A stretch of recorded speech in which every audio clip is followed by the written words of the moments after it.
Part of the fun, and much of the expense, of enjoying the Alps is riding the various lifts. Whether you're riding cogwheel trains, steep funiculars, or gondolas, the views are breathtaking. This gondola drops us in the traffic-free village of Gimmelwald. This tiny intersection is the heart of downtown. On a sunny day, you understand why people say, if heaven isn't what it's cracked up to be, send me back to Gimmelwald. The village, established in the Middle Ages, incredibly on the edge of this cliff, was one of the poorest places in Switzerland. Its traditional economy was stuck in the hay. Its farmers make ends meet only with help from Swiss government subsidies and by working the ski lifts in the winter.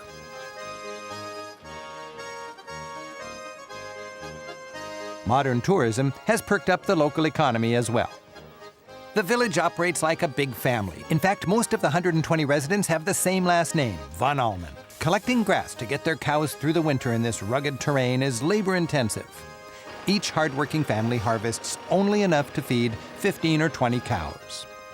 Life can be tough, but they'd have it no other way. A generation ago, developers wanted to turn Gimmelwald into a big resort town. The villagers thwarted those plans by getting the entire town declared an avalanche zone.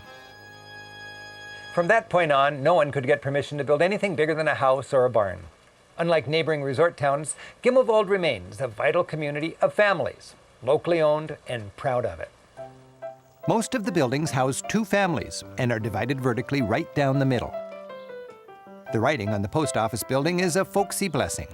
Summer brings green, winter brings snow. The sun greets the day, the stars greet the night.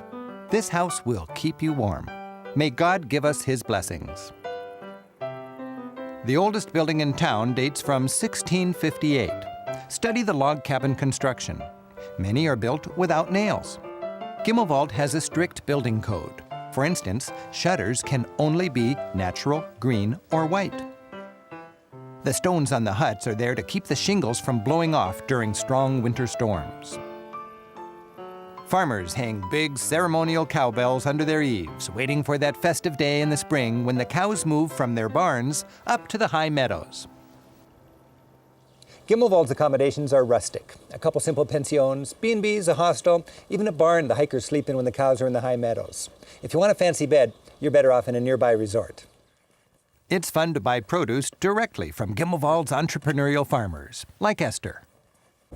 Guten Tag. Guten Tag. Do you speak English? Yes, a little bit. What do you have for sale here? Also, we have here Alp cheese, mountain cheese. We have from our cows the beef jerky and salami sausage. But we make not here in the house. The cow go to Interlaken and the sausage and the dried meat come back. And the sausage have 28% pork, but it's alles organic. We have an organic farm. Okay, how much is a beef jerky? This 5 francs. 5 francs. It's 100 gram slice. Beautiful, I'll have that. Thank you very much. Okay, thanks. Thank you. Bye, have a nice day. The village's biggest building is the schoolhouse.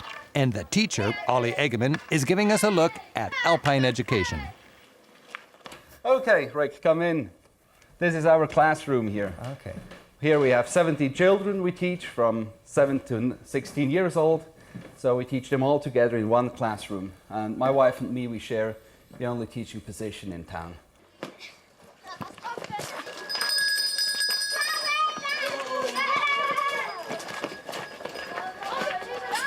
Each day starts with singing.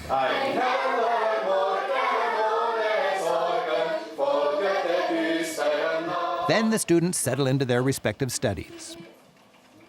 It's little Nicole's first week, so she's getting some extra attention.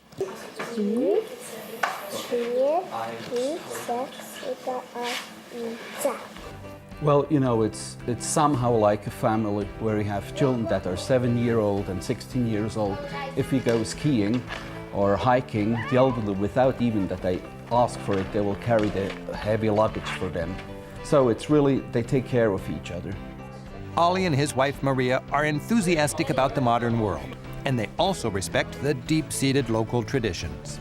The students enjoy the best of both worlds. You know, education should prepare children for their life. And what is important, Here it's important that they know to use the facilities we have, like computers, but more important, they have to learn how to write, how to read, to understand what they see. They have to learn several languages, at least English, French, German, and these are the basics of an education, and this will never change. Villagers are expected to serve as firefighters, and every few months, rain or shine, they suit up and have a drill. With the fierce Alp winds, many of these all-wood towns have burnt entirely to the ground.